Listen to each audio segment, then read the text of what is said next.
let us say hello now to the newest member of the UFC family. What's up with Darth that? Rigatoni himself, the great Mikey Musumeci is here. Look at this guy, Mikey Musumeci. Now, Mikey, I have to tell you, I had Chael. He was refusing to leave. He doesn't want to leave because he wants to ask you. You know this man, right? I know he's a little bit older than you. I'm such a huge fan of Chael Sonnen. Thank you, Mikey. I appreciate that. I should officially talk to you.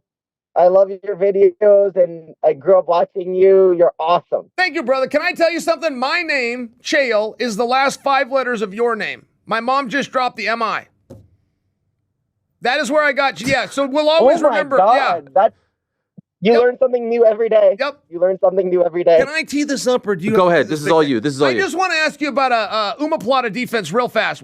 So I'm the top guy. I get caught in it. Okay. Do I step over, which can be blocked? Okay. The guy just brings his arm. Do I step over or do I roll? That's all I want to ask. And Ariel and I were going to demonstrate it, but are we not going to do that now? If you want me to. If you can picture the position, do I step? So I'm in an Umaplata. Do I step over his body or do I roll? Okay, so what I want you to do is try to build height first. Okay. So when you build height, you're trying to remove your elbow from the triangle locked on your shoulder, right? Okay. So I'm stuck. And then I want you to try to put your knee in front of that leg to remove your elbow. When they try to keep your elbow stuck, that's when you could roll to clear your body. So you have to give them a dilemma. They try to take your elbow out first, and when they keep your elbow in, that's when you start rolling, and then you can begin to clear your elbow. Does that make sense? Yes, it does make sense. But am I doing this to set up the roll? Is the whole thing to set the roll because I want him to pull me down, or is it? No, because there's a chance, Chael. There's a chance, Chael, that you could remove your elbow when you're doing this, like by deadlifting and posturing up. Okay. Does that make sense? Yes, it does make sense. But that's what I'm asking. Like, is that common thing? Is this a strength issue? I've seen guys build height from your elbow by building height, like getting taller, and then when you get taller. Now the person's trying to keep your elbow stuck, and it's way harder in no-gi, of course. Are we talking gi or no-gi right now? No-gi. No-gi. Okay, yeah. They don't have a collar grip. Life is amazing. Just stand up, hold the ankle, start getting your front knee in front of their leg, build height, and start facing them, and start clearing your arm. That's the perfect way you could defend an omoplata. Okay. That's the very first way that I ever learned to do it. What you just said, the role was more advanced. All right, Mikey, I'm not as part of this interview. I'm leaving. Congratulations on all your success. And Joe Rogan for president, according to Ariel. If you're ever in Vegas, please hit me up. I would love to train and hang out with you, sir. Awesome. I will call you if Joe Rogan is not free. All right, okay. See you guys. Wait, 1 second, Mikey. Let me just say goodbye to Chael real quick. Don't go anywhere, Chael. I love you, and thank you for putting me over. And Joe Rogan, Mrs. Kingmaker, you are the best. Thank you so much. They'll walk you up. You guys are great. God bless the great state of Oregon and the United States of America. All right, Mikey, that was tremendous. Wait. I wanted to say one more thing to Chael. Damn it. What did you want to say? Chael, come back. Can you come back? Could you come back 1 second? Okay, 1 second. I'm coming back. Chael, he wants to say one more thing to you. He's coming back. Thank you. Okay, here he is. He's dying to tell you one more thing. All right, Mikey, he's back. I just wanted to say that I'm from New Jersey and you're from Oregon. We both don't pump our own gas. So we share a lot in common. So we have what coming? You have a lot in common because you both don't pump your own gas. Yes, that's tremendous. I'm a little surprised you brought me back to that. No, that's tremendous. For those that don't know, so then every time people from New Jersey or Oregon go to other states and they have to pump their gas, they don't know how. Yeah, no, that's true. I ran into that. For me to tell you, for you to come back. I'm sorry. And Mikey, I ran into that, and I got glasses now, so it's hard to see, and the screen talks to you. Like, you kind of have to know when to push it. Do you pull the card out? Some you leave it in, then you got to pull it out fast. No, it's an entire thing. I'm hoping that Joe Rogan could change that someday. Eric, could you talk to him about that? Nah, it's an initiative. Next time I'm on the pod, now that I'll he's do the it. You see, we're making a lot of progress here for the world, right? By us discussing this, like this is a real conversation that needs to happen. I agree. We need people from New Jersey and Oregon to be educated on pumping gas. This guy's brilliant, by the way. I don't remember Mikey being funny. This is great. Incredible. All right. Okay. Goodbye to you all. Bye-bye, Chael. There he is, the great Chael Sonnen, undefeated, undisputed, more juice than Tropicana. There he is. I feel like we started the show very good, Ariel. We're already trying to make a change in the United States. Yes, this is great. Where else but here can we make such a change? Yeah, we're trying to make this is right now. You have a lot going on in your life, and I want to get to all of it. So let us start with the news of you signing with the UFC. You're now exclusive to Fight Pass Invitational. You will make your debut on December 5th at the Apex in Las Vegas, which is where you reside. But I feel like we can't 16 days. We can't necessarily tell that story, Mikey, without talking about your departure from one championship, because all of this happened in the span of 2 weeks. So can you tell us the entire story? What happened? And maybe we even have to go a step back and talk about your fight against Cade Rotolo falling through and then you having to go to the hospital. You could start whichever way you want to start, but I'd love to know the A, B, and C of it all. Yeah, there's a lot, but we got all the time in the world.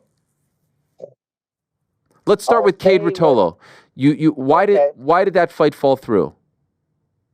So Cade, first of all, congrats for him winning CGI. He did an incredible job, right? And then he got injuries from CGI, and he had to pull out of my match with him in September. Okay, now you were supposed to still stay on that card, but apparently you injured your lung and were hospitalized the day before. So then what happened was basically they offered me another opponent at 178, and I had to be a minimum weight, I believe, of like 165 or 160 something, and I walk around a lot lighter, and I couldn't legally make that weight. Does that make sense? Because the athletic commission. So I told them I can't do that match because I legally can't make that weight. So I would prefer to just do my division, right? And I was very light. I definitely could have made 135, I believe, no problem. I just sustained that lung injury, which we all didn't know, right?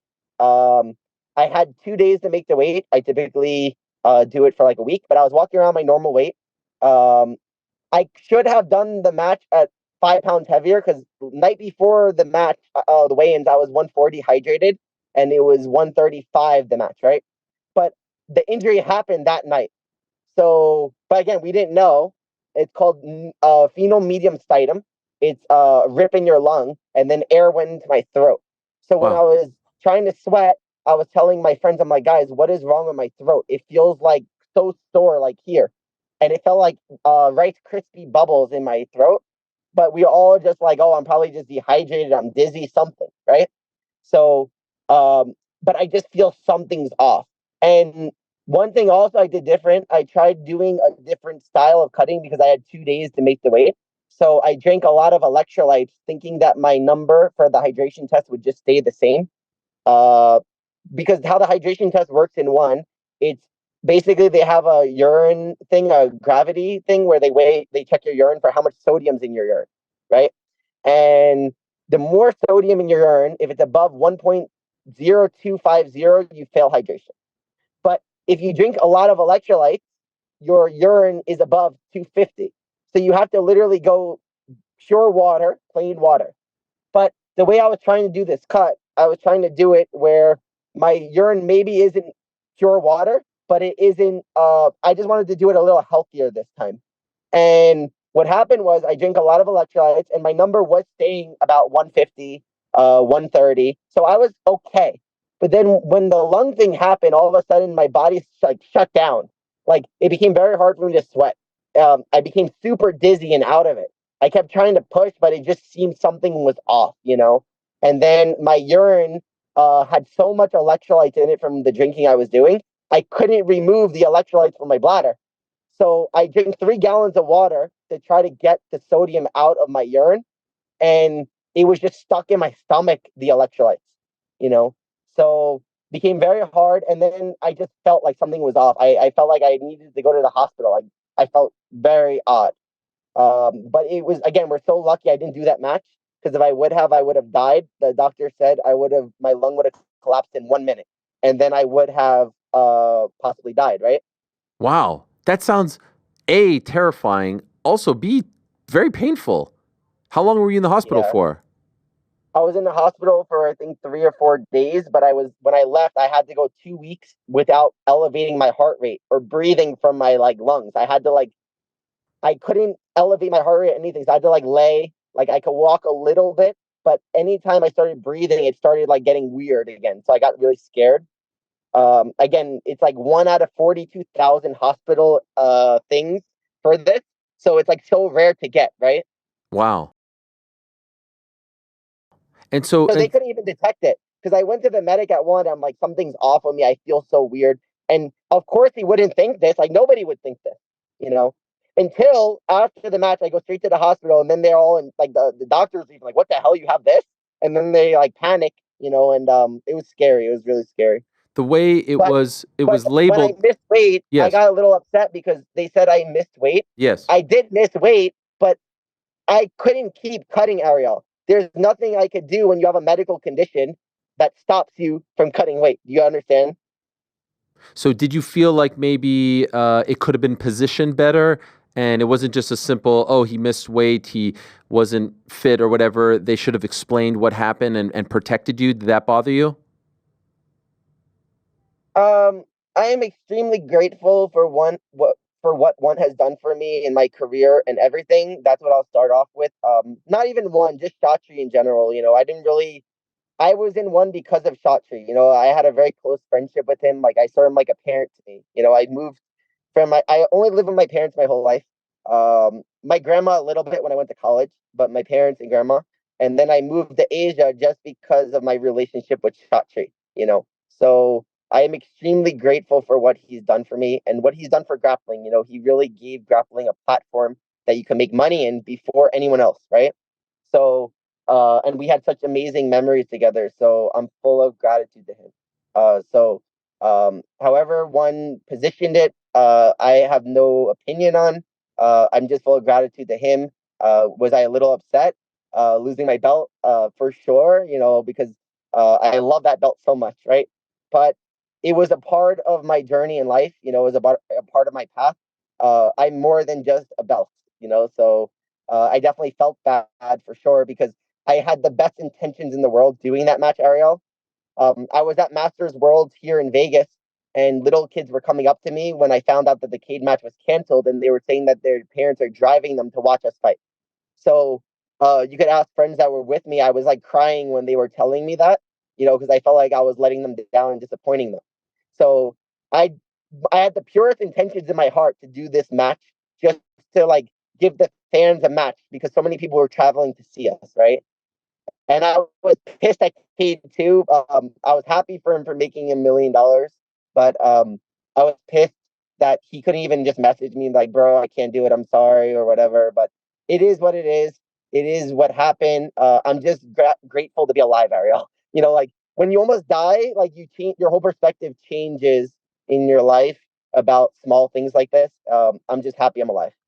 Cade, in the aftermath, and we're obviously happy as well, said, you know, he wasn't sure where you're going to go, and you're probably just going to end up back at one championship anyway. He said this at the post-fight press conference. Did those comments upset you?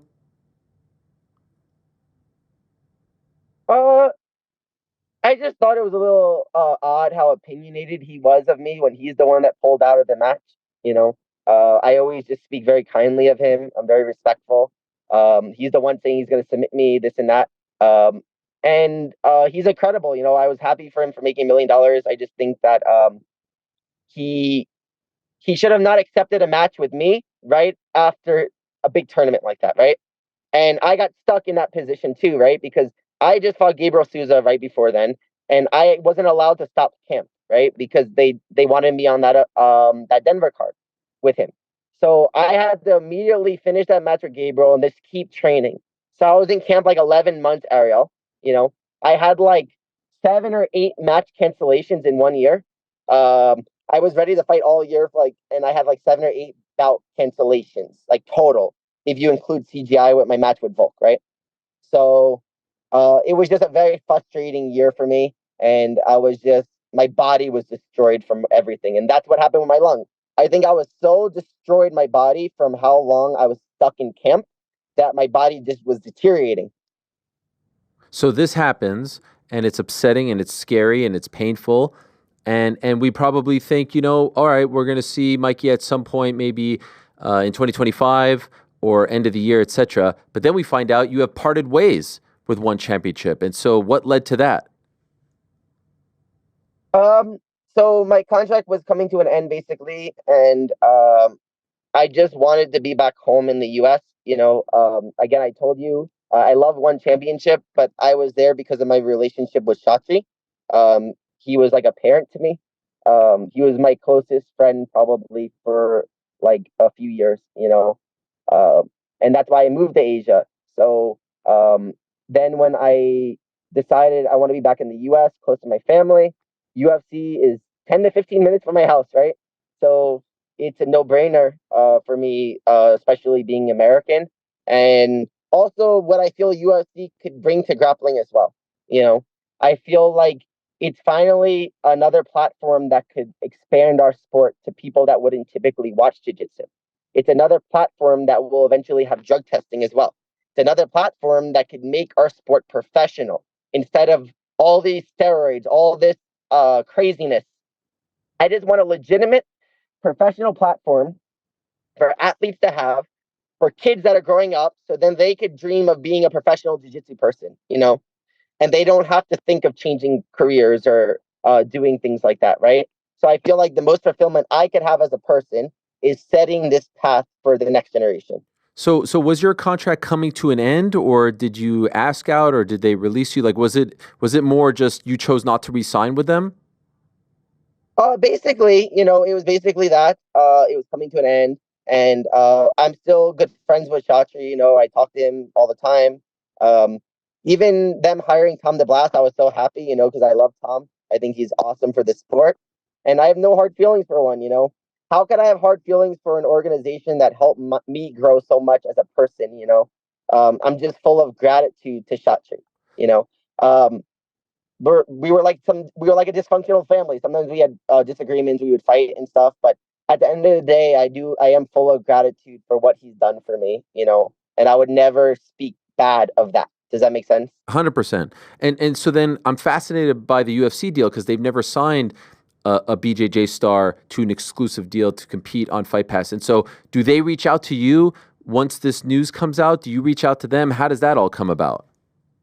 Yeah, so basically I'm constantly training at UFC PI, in Vegas, because I live in Vegas. Yeah. I was back in Vegas because my matches, for one, I was supposed to fight Baby Shark January, February, March, April, and then June. And all those matches fell through. So I came back to the US to do my camp for those matches, right? And Kate, of course. So, because I typically lived in Asia for 3 years. So I came back to the US because these were the biggest matches of my life, right? And I needed my old training. I needed to train with all these different people. I really put a lot of effort in those months. And then they fell through. But in those months, I was training in Vegas. I was at UFC PI a lot. I met Hunter there, and we became good friends. And we established a relationship like that. And yeah, how I am, Ariel, is I just let the universe guide me. The universe guided me to Asia at like a special time in my life in 2021. That's when I first started talking to one. My grandma just died in the beginning of 2022, and Chachi gave me the opportunity of a lifetime. And then he gave jiu-jitsu a new platform, and I was like the first person to help grow the sport. Rutolo too, but I was the first person to win the belt for one. And I feel like I did a very good job at helping our sport grow publicly to a new audience, right? Constantly new people seeing our sport, which is my whole goal now. I don't really care about titles or money or things like this. I care about helping our sport grow to the max. Again, like I said before, that is what's going to give me the most fulfillment.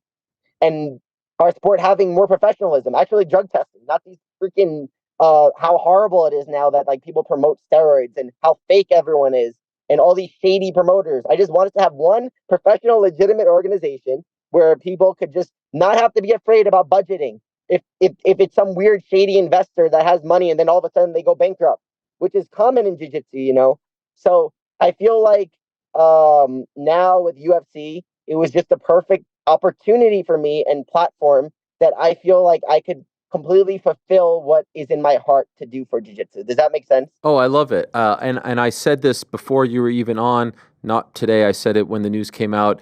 I think this is a massive coup for the UFC, a huge, huge deal and a huge positive. And I think it's a massive loss for one, because look, I've said this before. I'm not a jiu-jitsu aficionado. If you want to call me an MMA aficionado, I wouldn't call myself as well that, but I do follow it and cover it a lot closer. I know, maybe 5 jiu-jitsu guys off the top of my head, and I follow them, and I'm interested in their career, and when they compete, I watch, and you're at the top of that list. I'm captivated by you. Thank you. So I think it's a huge deal, and it's a huge loss for one.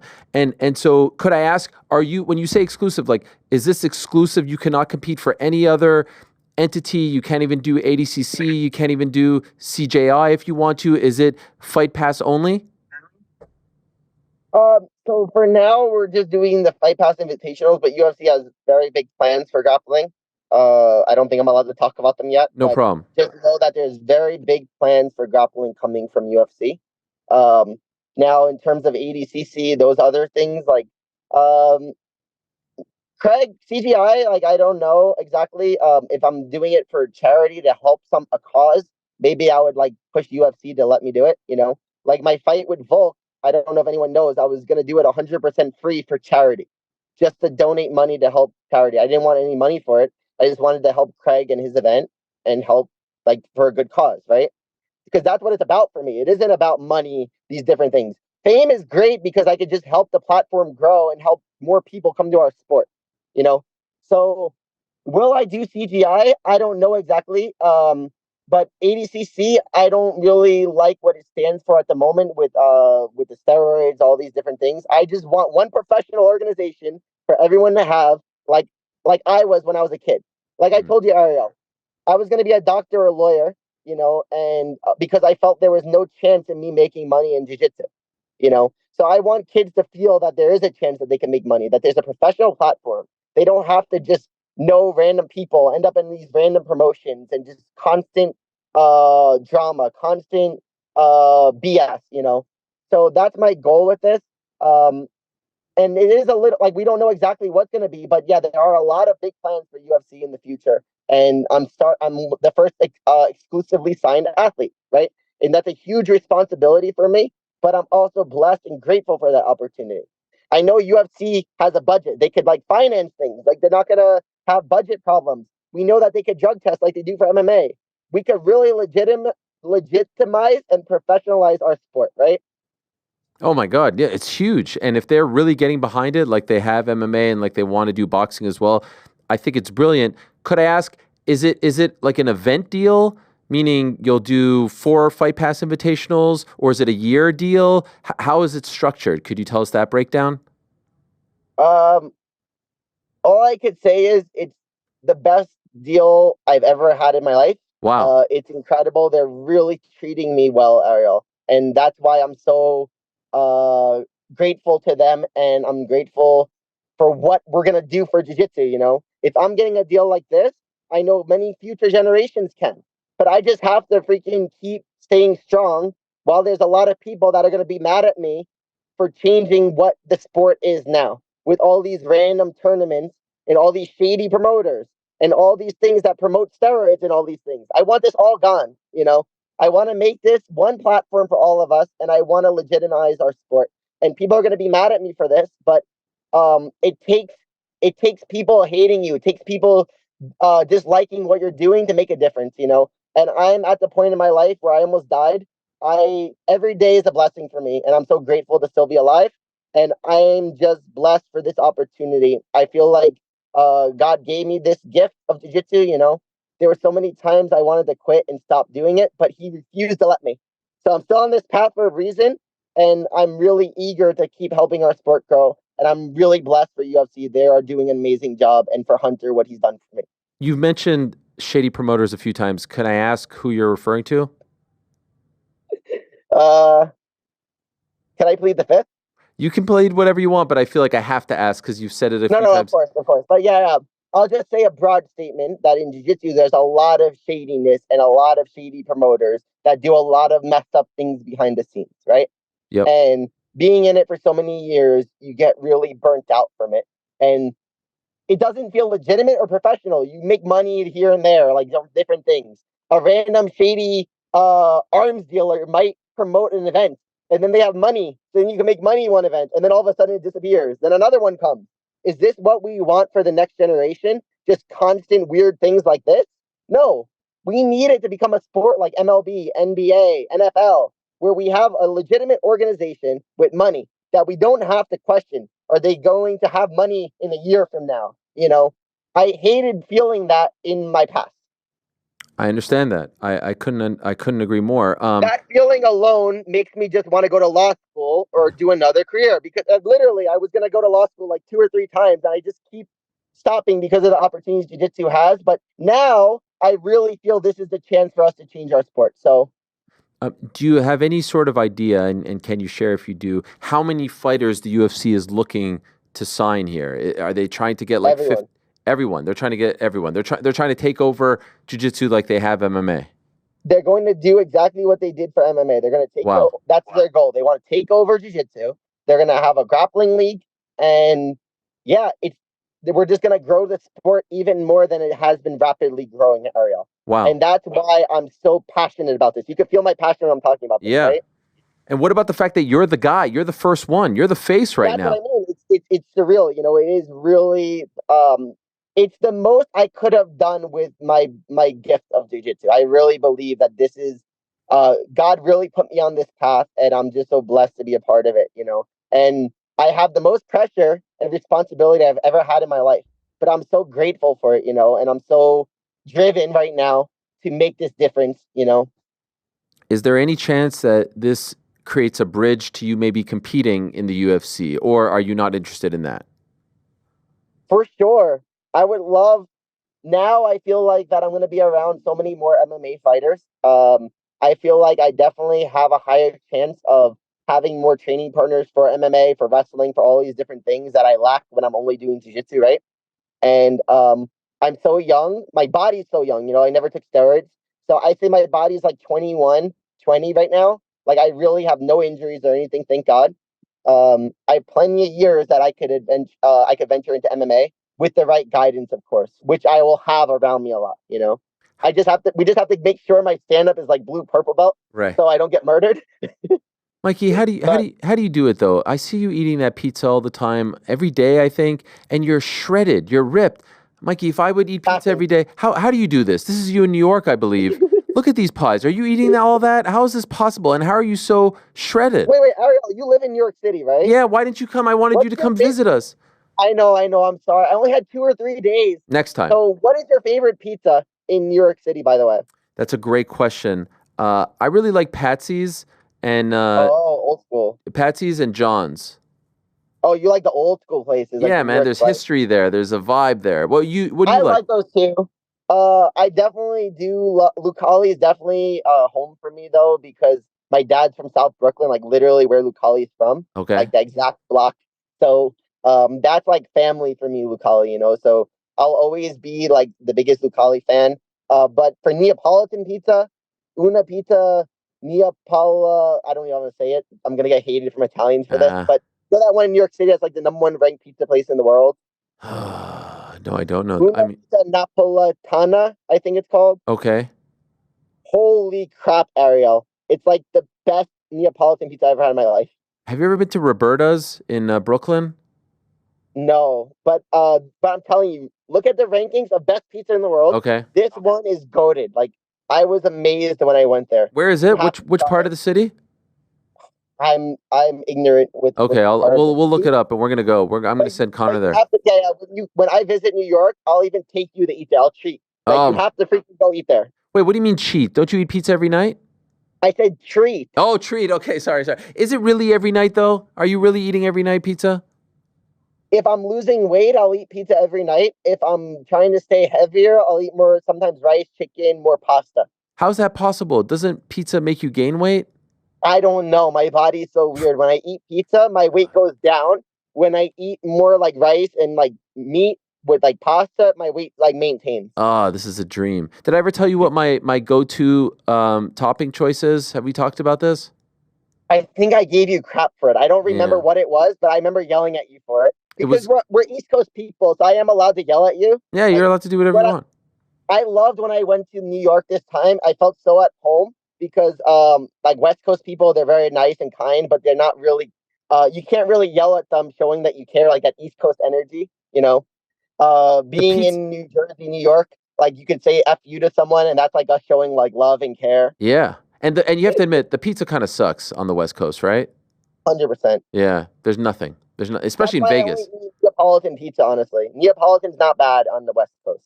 Vegas, I feel like everything is just sort of bland. Yeah, but Neapolitan, there's like 2 really good spots. If Okay. you're ever in Vegas, I could like tell you, like there's this place called Signora. It's this female world champion pizza maker, and she's out of this van, and it's freaking awesome. It's all from Italy, the stuff. So for Neapolitan, again, New York pizza, 100%, you're right. How far away are we from you opening up your own pizza shop? That's what I mean. I feel like I'm super excited about this venture in the UFC and competing and like making this new platform. And then I want to do some other business stuff at the same time, you know?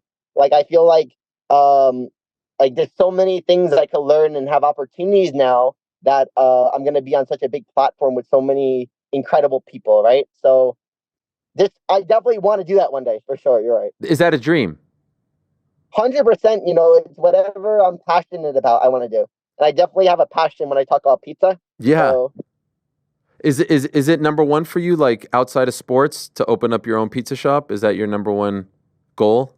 I think pizza for me is more of a hobby right now, right? Because for me, I feel like I really do have a gift for jiu-jitsu, and God wants me to do something with this that I have to maximize it. And then once I maximize whatever that gift is, I could do stuff more for me for fun, which would be like having pizza, maybe a pizza franchise, maybe other things, who knows? But right now, jiu-jitsu is my main priority, right? And you're back in action on December 5th at the Apex. Finally. Yes. I know how much that sucks going like 11 months, like to a year in camp. Like every month, training like you're going to fight, your body's broken down, you're dying, and then every match gets canceled. It's got to be incredibly frustrating. That's why we're excited. I'm not on steroids. I can't recover. I was dying. What do you know about, and what could you tell us about Felipe Machado, your opponent? Felipe is he's from Brazil. I think he's a guard guy. He likes leg locks, which I know a little bit about, I think. But it should be a great match. You know, I just want him to come at me and try to finish me. You know, I don't really care his game or anything. I just love people that attack. You know, and my game, like I said, I have bad ADHD, Ariel. I have no attention span or patience for boring matches. I just want to come forward and try to finish him any way I can. Whatever limb I could take, I'm taking, you know.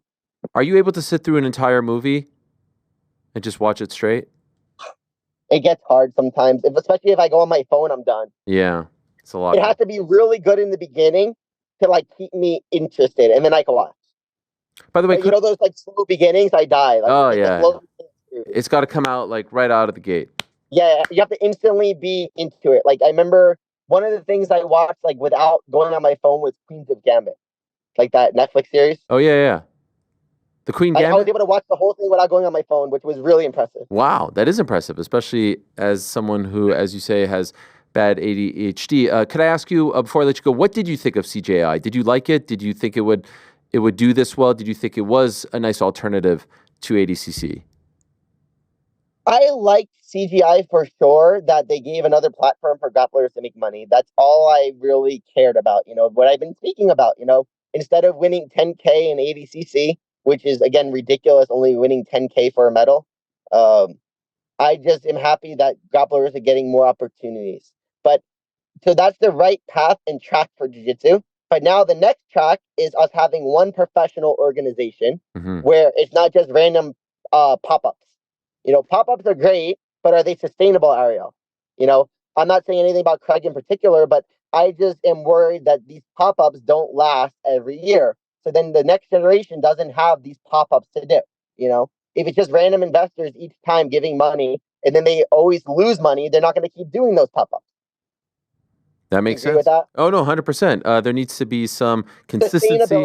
Yeah, and consistency, and it can't just be these one-offs every year or every 2 years. I would love to see, by the way, jiu-jitsu in the Olympics, and I think that could breed a whole new set of consistency, right? As long as it's not corrupt, you know I heard a lot of like corrupt things or Olympics and like, so maybe gi jiu-jitsu in the Olympics would be cool, because no gi jiu-jitsu will always be better for viewership.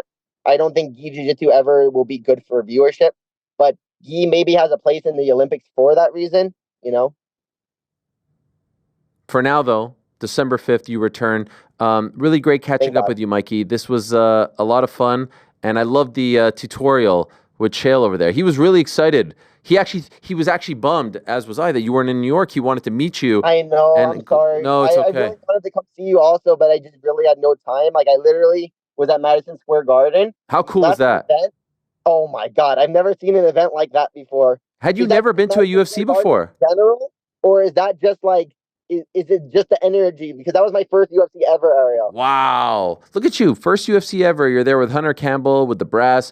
You're the face of their new jiu-jitsu league. It's good to be you. But no, MSG is a special place. John Jones. To see that up close and personal, that must have been a thrill. It was insane. You know, like, I'm beyond blessed again for what's happening in my life. And I'm just so motivated now and eager to keep getting better and to keep spreading our sport to the right direction, regardless of all the people that are going to be mad at me for doing this, you know, because I'm going to get a lot of hate for changing our sport. No. And I don't care about the hate. All I care about is that it goes in the right direction for the next generation.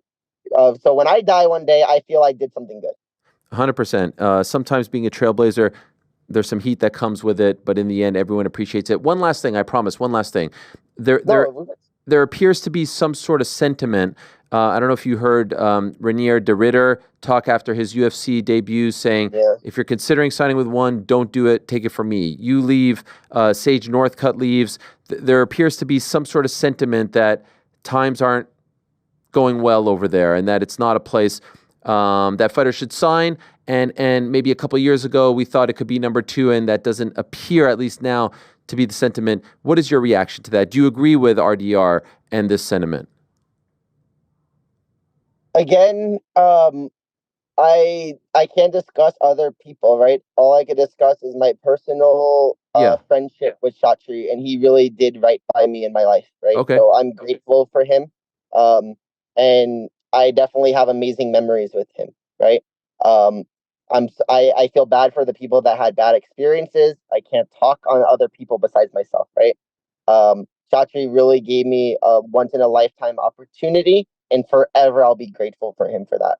And him even hiring Tom DeBlas, I was really happy because I do feel Tom will do great things for our sport. So again, I'm not this hostile, outspoken person with them. I'm full of gratitude for what they've done for me. You're a classy guy, and I would expect nothing less from you. Was just curious your stance on all of that. Again, congratulations. Love to see it. Thought this was brilliant on the UFC's part. They deserve, and it sounds like Hunter in particular deserves a lot of credit for this, and I'm really looking forward to it. So December 5th, good luck to you, my friend. We'll be watching. Thank you so much, Ariel, for your time. Have a great day. All the best to you. There he is, the great Darth Rigatone, one Mikey Musumeci. What a character. Thanks for watching this video. Hey, before you go, do me a favor. Hit that sub button, give us a thumbs up, hit the little bell thingy as well.